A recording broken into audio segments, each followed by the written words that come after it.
Welcome back, Nitwits. I hope you're having a fantastic day. As you already know, my compadre, Dom199, is here with me. What's up? We have many different topics to discuss today, and we're just going to hop right into it. The first one was Sony's tweet on August 7th. So, for anyone that doesn't know, Tony, what the fuck? Sony actually sent out a tweet saying, "Hey, what you playing?" Now, Dom, how would that make you feel if you actually, matter of fact, you don't have a PS5 right now, right? I do not know. How would that make you feel with that company, aka Sony or Xbox or anyone? Somebody sends out a tweet saying that.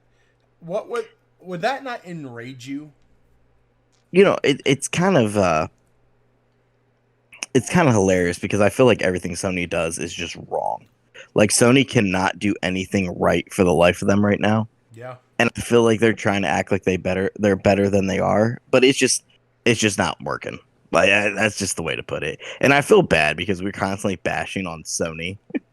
Like but it's just I mean, I I haven't seen someone do this bad on a console war in a long time. I mean, let's just be honest. Like they're not doing anything right. They're not doing themselves any favors by doing anything. So I think it's just a huge mess in general. And that I don't know what the way to correct it is, but they need to find something. They find something quick. Yeah, I agree. The last time this happened was back in 2013 when they announced Xbox One and they had the region lock problem. Yeah. And the feedback was just very similar to this. It was very poor, it was handled poorly. Head of the Xbox at the time ended up stepping down because of how poor the release was. Now, in this situation, it's very unique because PlayStation obviously is killing it, right? They're Hmm. selling consoles like hotcakes, right? No tomorrow. They're selling every console they drop. You still can't get your hands on one. But the problem with this tweet is literally it's a slap in the face for all the millions of people that could not obtain a PS5.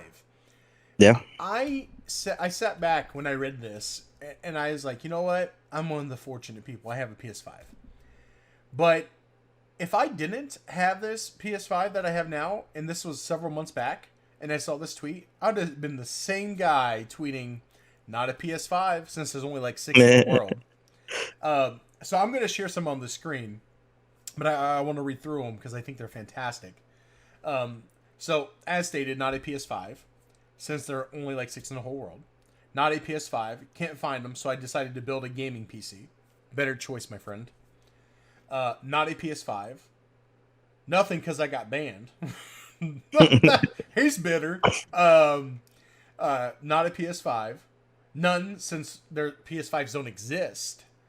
Um, Back for Blood. Okay, that's a good answer. You know, we're going to talk about that a little later on. Yeah. But imagine not having a PS5. This is what it feels like. So that's what I'm saying. That tweet backfired like no tomorrow on him.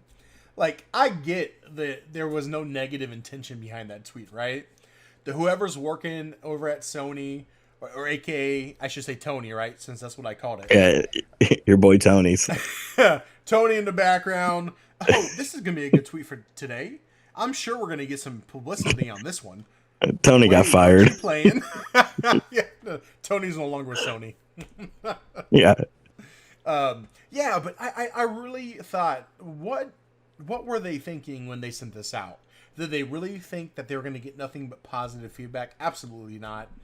But yeah, it definitely backfired, and I encourage everybody to go check out that strain of treats. Oh my god, can't speak. Tweets. It's hilarious. I think I'm hungry. That's why I said treats. Um, Exactly. haven't eaten breakfast since 11:21. So yeah, I think it was hilarious. I think Sony didn't think that one through, and they still let it go through. Okay. Anything you want to add there, Dom? I mean, I just like I said, I feel bad. Like I have a PS4. I think PlayStation overall, great system. I just think they're losing a lot.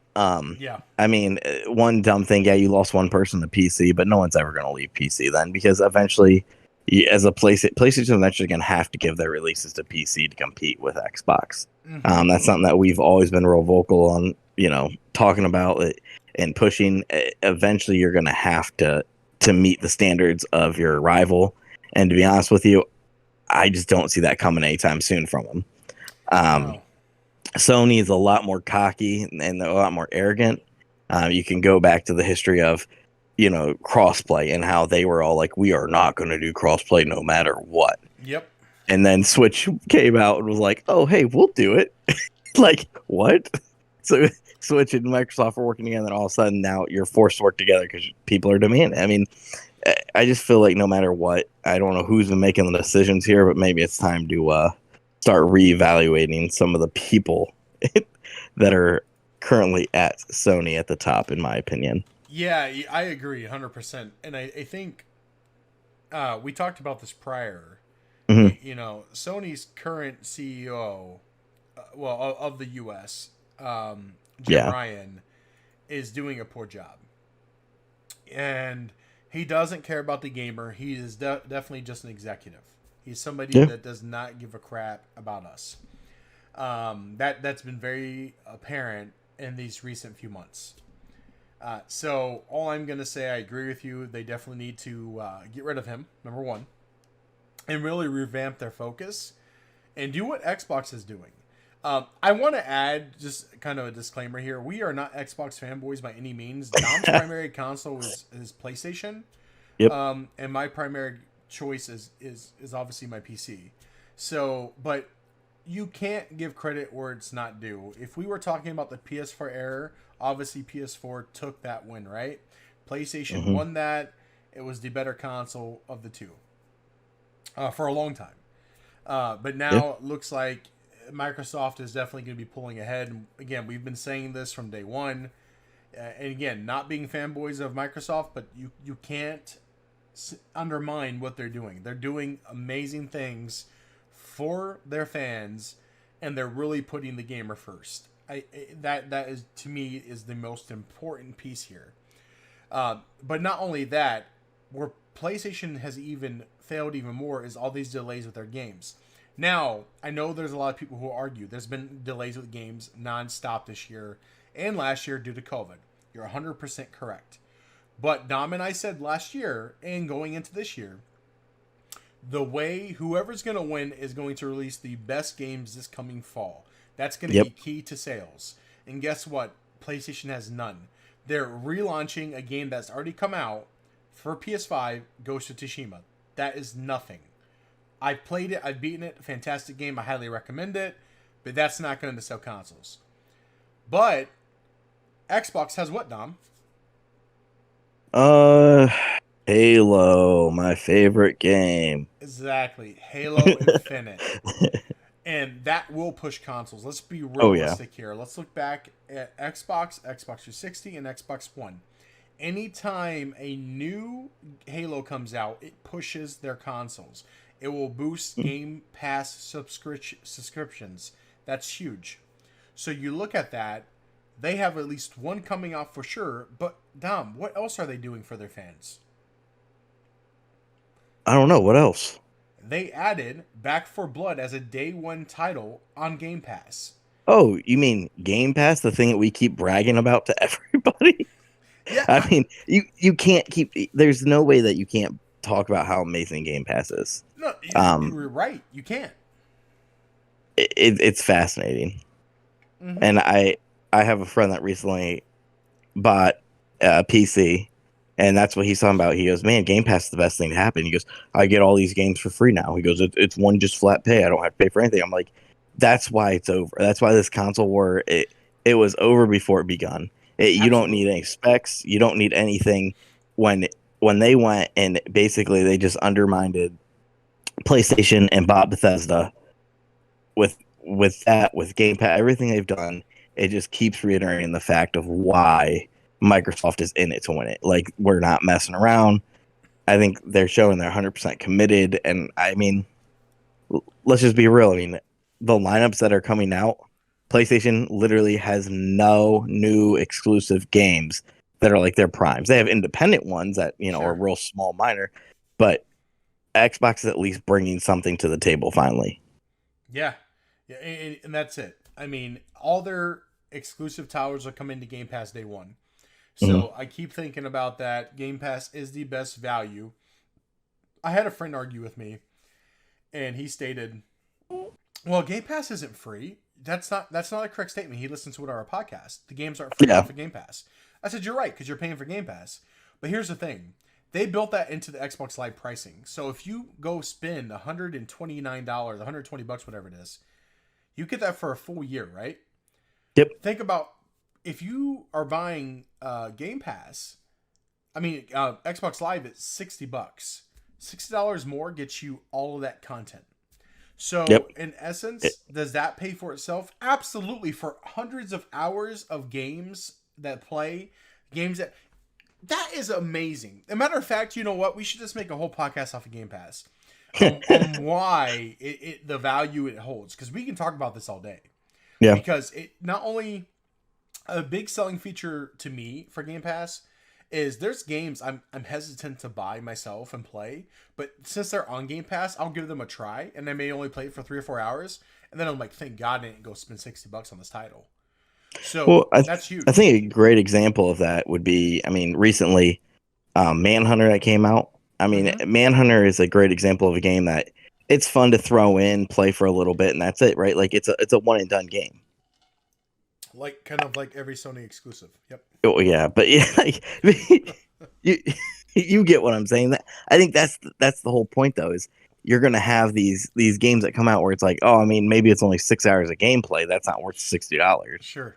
It goes back to our last podcast of if it doesn't have a campaign, is should that affect the pricing? Well, if it doesn't have a multiplayer, shouldn't that affect the pricing too? Yeah. Yeah. No. Uh, Again. Yeah. it's not like Manhunter was a Last of Us, Red Dead Redemption, anything like that. Although Rockstar can do whatever they want, and I'll pay whatever they want me to pay for it. But I think that's another argument to bring up too. Is when you're talking about PlayStation has nothing. Well, at least with Game Pass, I can test out these games that I never had. I mean, PlayStation Now is fine, but it's a lot of old games or games that have been years out, and it's like, oh, but there's this big game on it. It's like, yeah, game's been out for 5 years.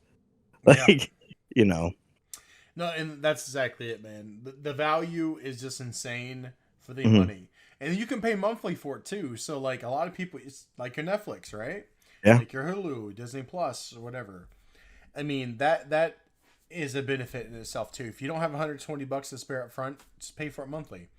I think it's yeah, like $10 or $15. If you want the ultimate, it's 15, and if you want ultimate means you get to play on PC and on your Xbox, or you just get the regular and just play on your Xbox.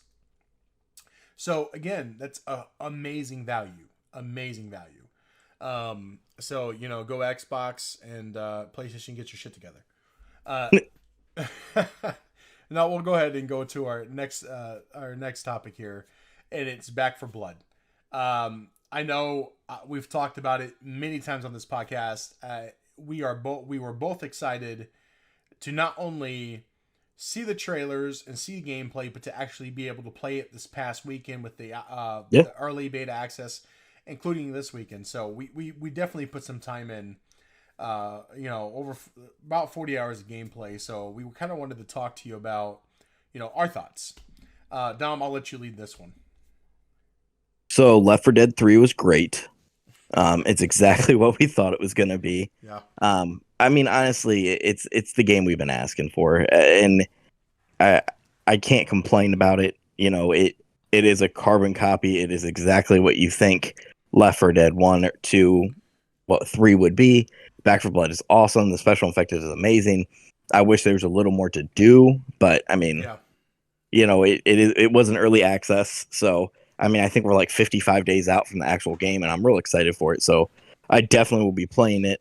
I think it's one of those games where I'll have a lot of hours into it within the first month or so, and then after that, it'll probably be one of those jump back in every once in a while when you're in the mood for zombie slaying. I Yeah. mean, I think it's going to be perfect for what it is.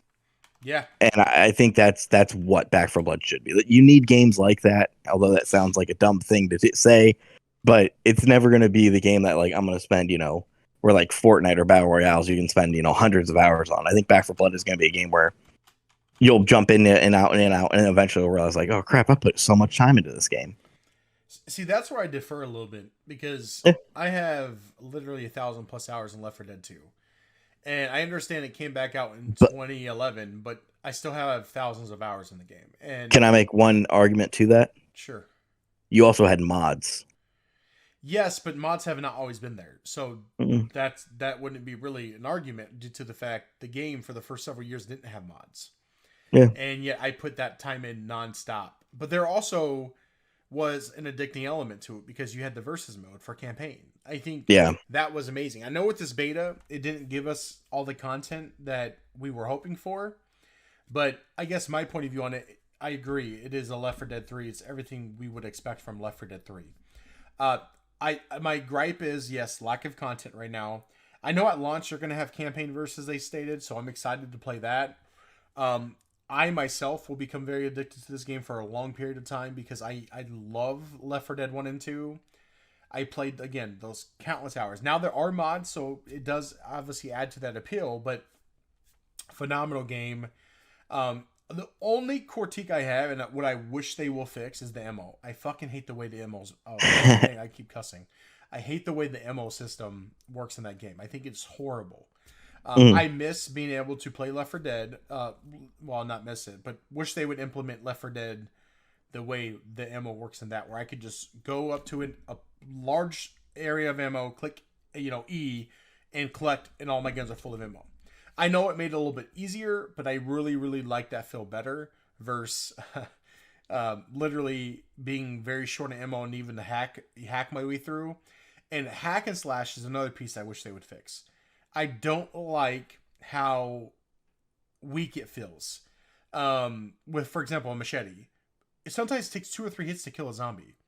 Mm. That is insane to me. That is so insane, and I hope they fix that. I did provide that feedback to them after we got done playing the game. I fill out the surveys every time. Yeah. Every time I ran across a bug. And I think another thing that they really need to fix is playing on normal. We had at one point 6 tall boys spawn all at the same time. And tall boys obviously have a massive amount of health. And it's not that it's not doable because we did beat the campaign. All I'm saying is that it made it a lot more difficult playing on normal, especially when you're playing with people that suck, aka Doggo. Yeah. So I'm just saying, like, it was one of those things where I think they need to brush up on the difficulty. Mm-hmm. I don't know how you feel about that, but I will say that that was very annoying to me. I will say I feel they don't have their difficulty levels down. I mean, Nightmare was hard, but like from the normal mode to I can't even think what the next one was called. Veteran.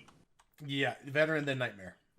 Yeah, so like Veteran, from the normal to Veteran, I didn't feel there was that much of a big difference, if that really makes sense. I mean, I think it was fine. I don't think it was anything like outrageous, but man, like Nightmare was terrible.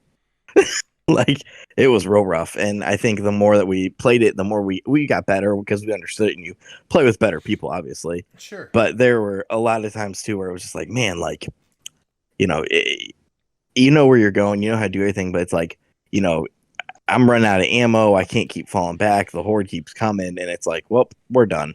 Yeah. So I mean, it's also in the earliest stages possible that it can be, and it's got a couple months to patch up and get ready. So I'm hoping the feedback that everyone provides, fixes a lot of those things. But we'll wait and see. I mean, we both paid for it and we enjoy it. So yeah, I really am excited to play. The verses for the beta was garbage. So yes, if anyone listens to this and they're playing it this weekend, if I have this up this weekend, I should be able to. But it's complete crap. And if we got into 2 games where everyone just quit out after they were the zombie. Yeah, but I understand why though. It wasn't fun being a zombie. Like it just didn't feel great to me. I didn't Yeah. like how the circle came in on you. I didn't like the way the mode worked. I just didn't like it. Um, I'm disappointed in that aspect because that's what made Left 4 Dead 1 and 2 fantastic. Not only the campaign and Coach, of course, Coach was fantastic, but it was so frustrating, and I really hope they do fix that.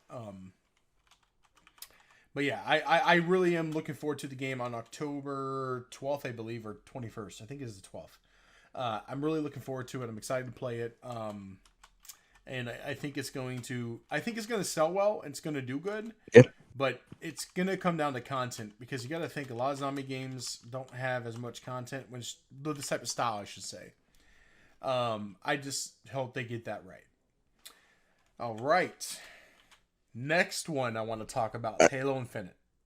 Hold on, real quick about Back 4 Blood. We'll obviously talk more about Back 4 Blood too, but we'll have a lot more to talk about after this weekend. Seeing other people's opinions, seeing how the game actually does, if people actually play it. Yeah. I think that will be a huge indicator for the beta. So definitely there will be another podcast where we'll talk about it and give a little bit more of an in-depth detail on it. But I think seeing more play, how other people feel, maybe adding in like a whole new group of people versus mode gets more fun because people actually will play it. So we're going to have more to talk about for it. Mm-hmm. Oh, hands down. I agree with you. I couldn't agree, disagree. Mm-hmm. So now my pride and joy as well. Huge Back 4 Blood fan, but I think I'm equally as big as a fan of Halo. So Halo Infinite, I want to talk about the beta. I'll start with this one because I'm excited. So I absolutely love the beta. I'm not sure how much detail I can go into. I can't remember if there was NDA or not, but I guess so. We probably shouldn't talk too much about it. But all I will say, phenomenal. It was amazing.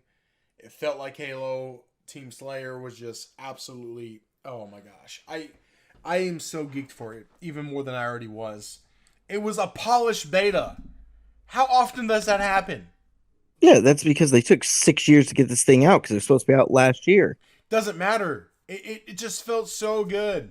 Like, literally, you remember, maybe you don't. I know you got a shitty childhood, but maybe, do you at least remember? I remember my first time going to Disney World, walking into a candy store as a kid and seeing how I'm so actually, a matter of fact, anywhere that's like that. Oh man, oh my god. I just felt so like a kid again. I felt so good. I was on there trash talking about how I banged your mother over the weekend, teabagging people. It just felt so good. It felt right. So good. I mean, what are your thoughts, Tom? I know you're the biggest Halo fan in the world, and I know if anyone doesn't know, one thing about Dom, he has these Halo posters above his bed where him and his wife sleep. He's a huge fan. And he likes to take a moment every single day and clean some stuff off Master Chief's face. Yeah, I reflect on how amazing that Halo is. I overall think Halo is not that great except for Griffball. I loved Griffball. I will stand by Griffball my whole life and fight for it. Hence why I said he had a horrible childhood. You can just tell by that response. But I also blame Halo. I was not as good as other people were, so I did not care to play it. Whereas in Call of Duty, I was really good. So screw you, Halo. No, I mean, I will say personally, as not a Halo fan, it looks good. I mean, and I was laughing last year when they took the delay in launch, because everything was supposed to come out with it, and it was going to be the big front guy, and do everything. I really feel they took a lot to heart with feedback. Oh, yeah. And I will say, to push back a title as big as Halo, and we can call it the No Man's Sky effect, we can call it Cyberpunk effect, whichever one you want to use, because we've talked about how bad those launches were and everything. I think Halo was like, we can't blow this. We got one shot. Like, they need to make sure that game was going to be perfect. And I think it's a lot more polished. I think it looks beautiful. I think it's going to play great. I think people that, if you loved Halo, you're going to love Halo Infinite. I mean, that's just a fact. Yeah. And it might draw, I will get it. I will play it, and I will complain the whole time with you, like I do with most games. That you're like, oh, you gotta play. So I'm like, it's gonna be dumb, and then I end up probably loving it and playing it. You know. Yeah, I mean, I had that effect on people. So I will say this. So Halo Infinite, man, like I know you said the cyberpunk effect. I only disagree, and it's not because I'm a Halo fanboy. Because look at all the feedback they got. I am one of the very few people apparently that thought the game looked damn good when they presented it. I did not see a problem. One of the things people need to understand, the gameplay was fluent. There was nothing wrong with the gameplay. People did not complain about gameplay. They complained about the graphics. My argument is very simple, and I don't care what anybody says. Maybe it's because I'm old and I didn't have glasses on. But the graphics looked absolutely amazing to me. I loved the way they looked. The gameplay, as stated, was amazing. It was Halo. Halo is not the fastest paced shooter in the world. Let's just be realistic. Halo 2, seemed like when you were walking, that was your running. That's what I'm saying. Like, it's not the fastest gameplay. It is fast gameplay and multiplayer, especially the way they've been making the game. But I thought it looked damn good when they first announced it. I thought it was amazing looking. I understand the frustration. Well, this is gonna be Phil Spencer. Hey everybody, we're gonna have a patch coming out in February, adding HDR and ray tracing. Everyone, boo! Why isn't that in the game already? And people got mad about that. But why? The game, they did not do much to the graphics. All they did was add that patch that they were adding in February. And I'm sure they did some polishing, sure. But the game itself was ready. It was gold. And the only thing people didn't like was that fact that ray tracing was being added later and some polishing of images. That, to me, should not have warranted a pushback. Okay, I do respect the fact that they took everyone's opinion to heart and said, oh my god, we don't want to disappoint our fans. Okay, but the real true hardcore players would have got that game and played it no matter what.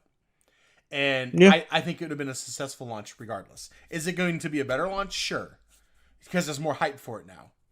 But I do think that people were over dramatic on that. And I know a lot of my friends agreed with me on this one, but they are also hardcore Halo fans. I was disappointed when it got pushed back. But I'm super excited to play it this fall. And I'm very, very geeked to see all the modes, to play Slayer, to play Oddball, to play Juggernaut, to just get back into it. Driftball, if they bring it back. I am really, really excited to get back into Halo and feel like a kid again. That's what that beta did for me. And for anyone that is a Halo fan that didn't get to play it, I guarantee you it's not going to disappoint you. It's old school Halo. It felt really good. For all these new kids that like all these new games that need to have all these enhancement, like running on walls, leave. Don't buy the game. You're not going to like it. You're going to hate it. Oh, man. So funny. So I want to throw just one curveball before we get into a new segment we have. And Dom, I didn't actually talk about this with you, but I want to go over it. So we're going to choose Game of the Year right now. Ooh, okay. Right now. So we're going to go ahead. I'm going to read off this list. So there's a lot of games that did come out this year. But a lot of them weren't AAA. So I went and pulled the AAA games off this list that are new games. Not games that are relaunches. So no Mass Effect.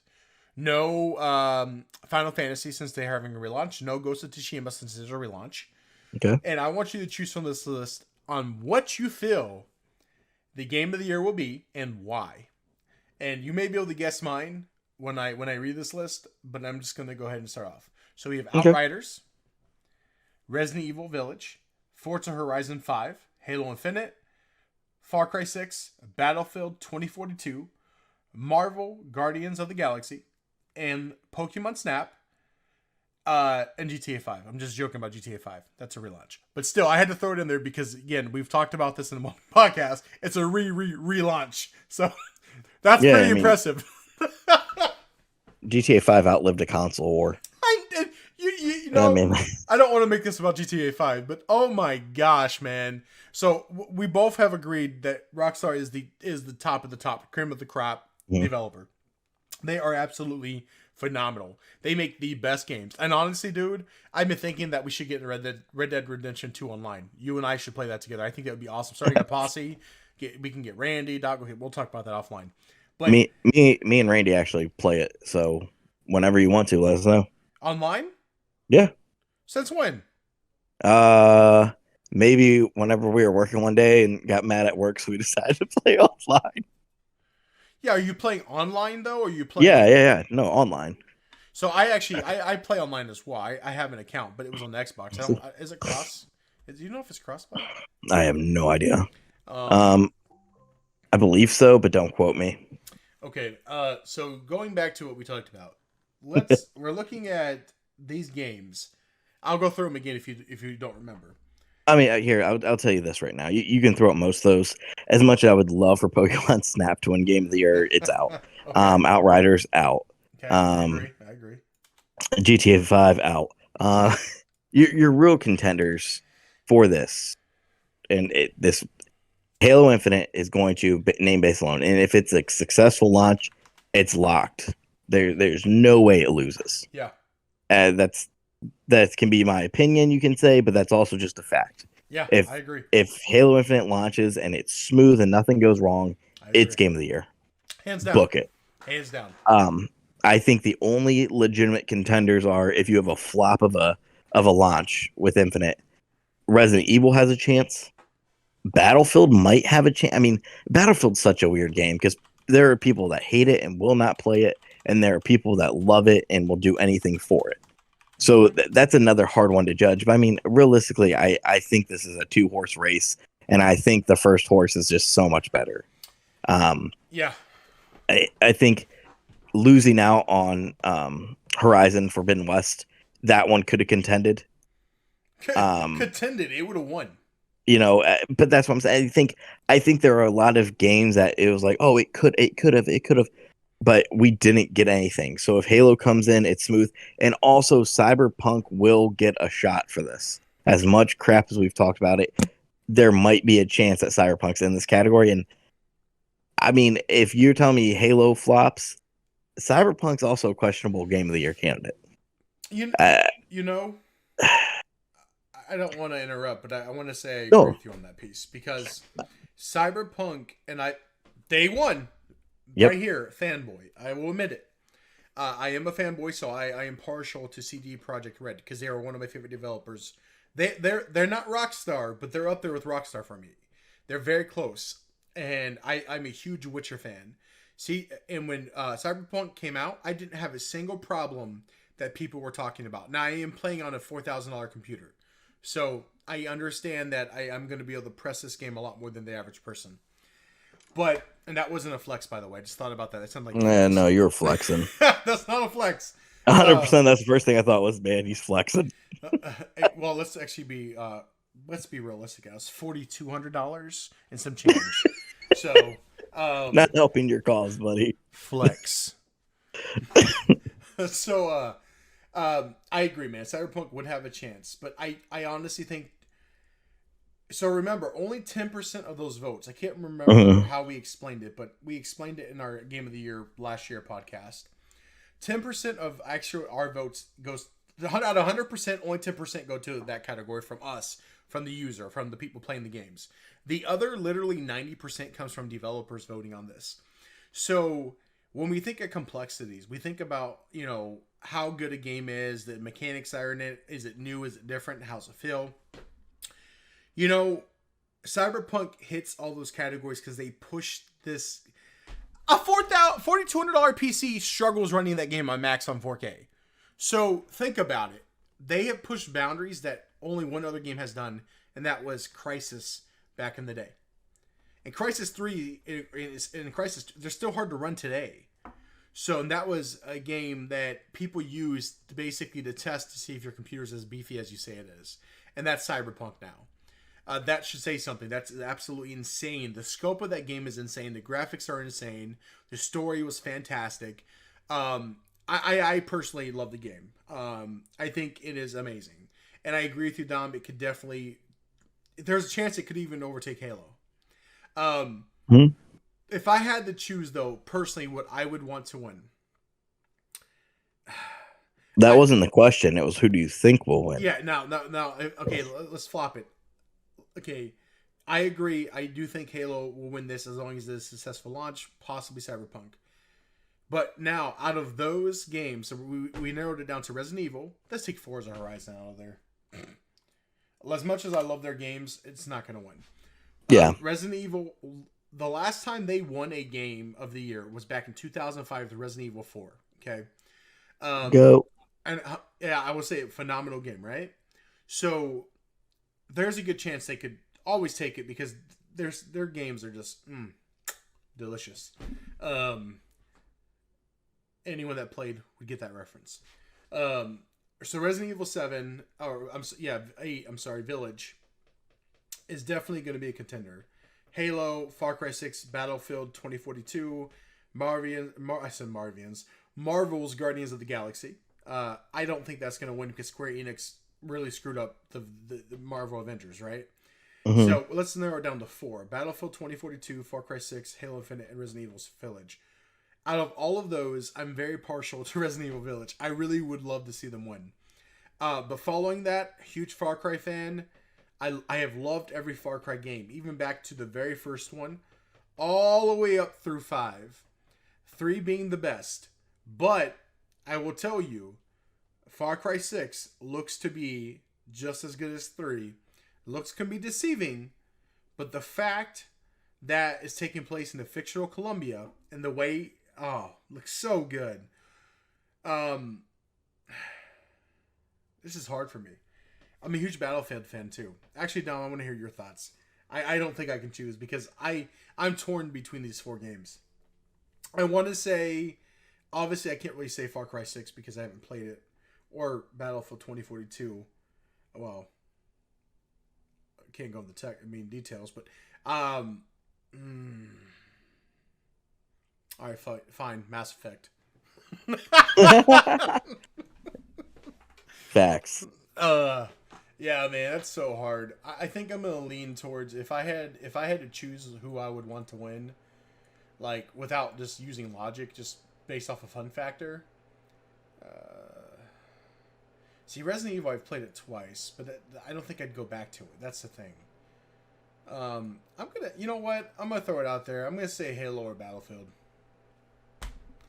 As much as I love a single player game, I just the last ability is that replayability is there once or twice, but after that, do you really go back as often? No. So I'm gonna go with replayability piece. I'm gonna say either between Halo and Battlefield. I mean, I think the problem is you're saying like, oh well, you can't have single player games win. Da da da. I'm pretty confident the last couple games of the years have only been single player games. Yeah, I didn't say they couldn't. Right. I was saying more along the lines of my opinion of who I would want to win for replayability. I'm not saying got it. Single players typically do win the game of the year. Mm-hmm. No. What I'm saying is who I would like to see win for me. Because here's the thing. Didn't Fall Guys win last year? Oh, dude, if that happened, that'd be awesome. It'd be all. It'd be a big twist of events. All of a sudden, Pokemon Snap wins. Hey, I'd be 100% for it. So would I. I love Pokemon Snap. I get on a couple hours a week. I don't play it a lot, but I do get on, and I will just basically I guess dick around on it. I know they just launched Mew coming out too, so. Yeah. Mm-hmm. Good stuff. So we both agree it's going to probably be Halo, possibly Cyberpunk. Yeah, I mean that I would say the next contender, if it's not Halo, you're looking at Resident Evil has a shot, or the dark horse in the race would be Cyberpunk. I don't think any other contenders stand a chance unless some miracle. And I mean, I think Halo Infinite has this thing in the bag as long as the launch goes successful. It doesn't even have to be like 1,000%, even if they bat like 80% at launch. I mean, I think they're gonna win. Yeah, And I think not only that, I think everything that Microsoft has done so far for the gaming industry, they kind of owe them this right now. And I know that's a poor way to look at it, but they've added a lot more. They've helped combine, unite gamers, everything like that. They've pushed a little further. So I'm I think they'd be more lenient towards them than anyone else. Yeah, like I said, I'm rooting for Halo or Battlefield, but Mm-hmm. at the end of the day, logically, it's going to be Halo followed by Cyberpunk. Let's just be real. I agree. I agree. Now, Hey, you never know. Mass Effect might win. they don't usually put them in, but sure, we'll go for it. You don't need to say that. It'd be funny if this year it was added and literally won. I'd be like, "Holy crap, Dom! You knew all along. How'd you know?"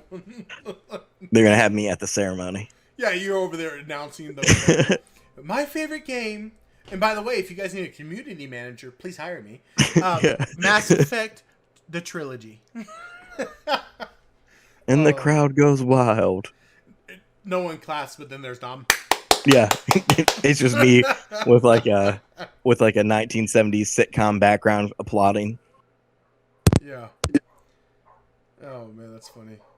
All right, man. So last but not least, let's go ahead and start talking about our last category that we just recently added, and it's going to be about movies. So for a lot of you guys that don't know, Dom and I are big movie buffs, and we just both recently watched Suicide Squad, or The Suicide Squad. My mistake. Yeah, it's like the Ohio State University. Okay. Yeah, The Suicide Squad.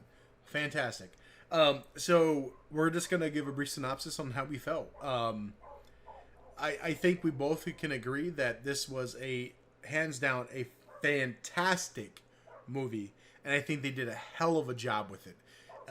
We both stated that with James Gunn, that just goes to show when you have a good director, you can get amazing content. Yep. I, Yeah. I've said before, I think James Gunn though could never have a major superhero. I think he needs to have these weird teams that he can do whatever he wants with, where no one can sit there and comment or nitpick at what he is or like how the character is developed. Because like I just think he does whatever he wants with these people that we know nothing about. Like I guess the majority of comic book world, the non-comic book world, they don't know anything about like Weasel or Peacemaker or and so it's just they do whatever they want, and I think the movie was fantastic. I agree. I think that he did an amazing job. The effects, the gore, the graphic. Oh man, let me tell you, they outdid themselves. The actors, the lineup was phenomenal. They overall just a fantastic cast. Great plot, everything. I enjoyed every second of that movie. The whole 2 hours and 13 minutes was fantastic from start to finish. Yeah, I mean it starts off crazy. I think there's a lot of real cool things to talk about. Not to give any spoilers out there, but like, I felt myself caring about characters that why would I ever care for? Polka Dot Man. King Shark is probably going to be one of my favorite superheroes now of all time. Absolutely. He was hilarious the whole movie. So Yeah, absolutely. I couldn't agree more. I think King Shark was also my favorite, followed by, was it Pest, the little rat? What was his name again? Sebastian, right? oh yeah, Ratcatcher, and I love the fact that Ratcatcher 2 was her name.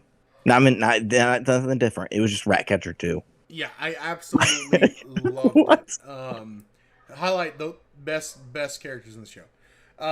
The villain at the end, the actual main boss fight, I was hysterical. The fact that it's gonna be a spoiler if anyone's watching and they don't hear, a starfish. I I don't know. That was just fantastic. I loved it from start to finish. If I had to give it a rating on a scale of 1 to 10, 10 being the best, hands down for me is a 9.5, 9. Yeah. I don't think it was, I'm not gonna say perfect. That's very hard to come by, but near perfect movie for me, and I will watch it over and over again. It's something I could always see myself just playing in the background, just to, keep watching here and there and get a good laugh out of while watching some epic combat at the same time. I loved it. So if you had to No, I rate mean, it, Dom, what would you say? I think you're right on the money. And I think what makes this movie even better or even jumps it up even higher in the scale is it's a successful DC movie. And that may sound stupid to say, why would that change it? I think we're finally like, there are so many good DC heroes Mm-hmm. that aren't just Batman. Like, I want to reiterate that. Yeah. Like, I think the Wonder Woman movies are fine. I'm not the biggest fan of them because I feel like they're poorly done, and you can argue with me that's fine. The first movie, 90% of it was just in slow motion, and that's because Gal Gadot is beautiful, and I think that's what they were going for is just try to highlight her. Superman, I don't think they've ever really done a great Superman movie, but he's also a hard character to do because he can do everything, right? The movie But back in 2007 was good. I mean that's fair, but I just I feel like you have to use these oddball characters you have and highlight them and make it fun, make it funny because now you're starting to care. Like now people want to dig deeper in. And the first thing like I messaged my friend Ryan, who's a diehard DC fan, I was like, "What are the odds we can get Harley Quinn, Deadshot, and Bloodsport together? What can we do to get that? Because I think that trio together would be fun to watch." Yeah. And Harley Quinn, why can't I think of the actress's name? Margot Robbie. Yeah, she is unreal, and she should go on like the Hall of Fame of characters for superheroes because she plays that so good, and just the whole javelin thing, the whole entire movie with the javelin is hilarious. Yeah, I agree. I think it's a real underrated thing throughout the whole movie, and if you watch it, you'll understand. But I think the way she portrays Harley Quinn is so great that we should be force feeding her to more people, like Oh, yeah. in like actual legitimate ways that make her like a relevant character. And Birds of Prey was great. I watched that after watching Suicide Squad. I went and watched Birds of Prey. So like it's made me invested more in DC characters. Yeah, I agree. I agree. So I still don't care for Justice League because I feel it was just a poor man's Avengers. Yeah. So that's. I feel that they need to get a couple more solid movies in of just even mid-grade superheroes, anything to make you want to dig in deeper. I just feel you're not going to pull off a good Superman movie, and I know they're going to be coming out with a Michael B. Jordan Superman movie because it's Superman from Earth 2, which is a thing, and I don't know. It's so we'll wait and see, but I really feel Suicide Squad did DC justice, and it makes me interested in DC, and I think that's what they need from people. I agree. I couldn't have said it any better. I agree 100% with every statement. The only thing I will add, though, is Margaret Robbie, what that feet do. Did you see that scene? She actually did that her with her feet. Yeah. I read an article about that, and I'm just like, hey, girl, oh, those feet. I'm just saying. Again, phenomenal movie. We both agree with the rating. We highly recommend that you watch it if you haven't. Take the time out of your day, especially if you have HBO Max. Why not? Watch it. Yep. You won't regret it. And that's another thing too. I think is it's all these movies right now coming out are quote unquote bombing in the box office, but you're able to get them in other ways. So I know it's kind of funny and dumb, but like the whole Scarlett Johansson thing, I think one, she's handling it poorly to some degree, but we don't know all the numbers and all the metrics clearly. But she's still making money off of everything. Yeah. So, we can talk about Scarlett Johansson and everything there. We'll add that on the next topic because I do want to talk about Jungle Cruise a little more in depth because I think it's phenomenal. Yeah, I started to watch that one, so I gotta watch that either sometime tomorrow, this weekend, and then we can definitely add that in. And we got to talk about Black Widow. Just again, so we can talk about that subject. But a subject, man, what is with me saying subject? I know subject is the correct way of using it, but I always think of school subject. I don't know. But yeah, so I think that's it. All right. Dom, do the thing. Comment, Subscribe. Tell us we're awesome. Tell us we're pretty. Whatever you want to do in the comment section. Just let us know if there's anything you want us to talk about. Please, please, please, please, please like and subscribe. I keep always adding that because it's cool to see for us. I mean, we literally just do this for something to do for fun, and we've constantly always repeated, hey, if it takes off, that'd be awesome. But just let us know what you're thinking of it. Give us feedback so we can improve for you. But as always, Nitwits, stay classy, stay out of trouble. And Joe, Peace, love, and chicken grease.